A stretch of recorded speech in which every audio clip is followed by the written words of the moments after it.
had to give him those. I'm not allowed to play with scissors or anything sharp objects. And I don't know whether y'all noticed or not, but Michael was watching through the curtain in his performance. And he sent me a text back there, and he said, stall, because I need a few minutes to work up a routine. So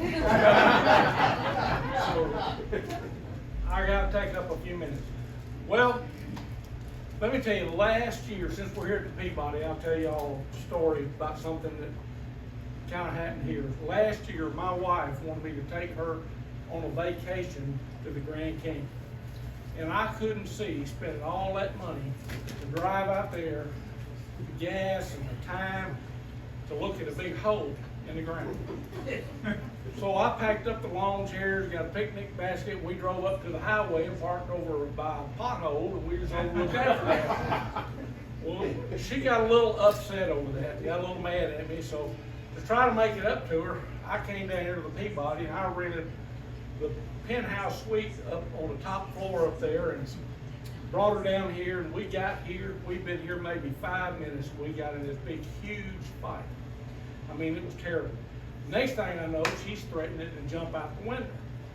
So I called down to the desk clerk, and I said, hey, listen, I said, my wife and I are up here fighting. He says, it's not my problem.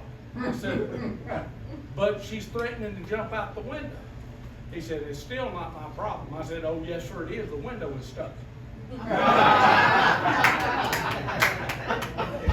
course, I kind of hate to tell that because she went missing last week, and I filed a missing persons report on her, and you know they've been looking for her and all this. And the police came to my house this afternoon and told me that I needed to just kind of prepare for the worst.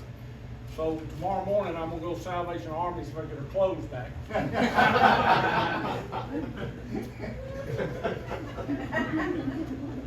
Sunday morning, I was in church. Me and two of my buddies were sitting right on the front row, kind of like y'all. We were right under the preacher. And anyway, he looked down at my buddy Kenneth, and he says, Kenneth, what would you like people to say about you when they come and they're standing and looking over into your casket? He said, well, I hope they'll tell them that I was a good husband and a good father.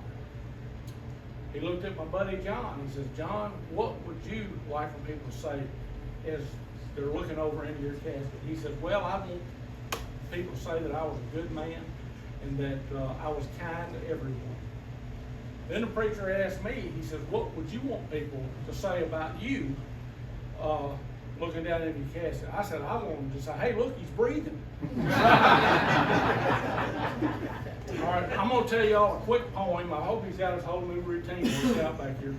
But quick poem, and I usually, when I introduce Michael, I use this.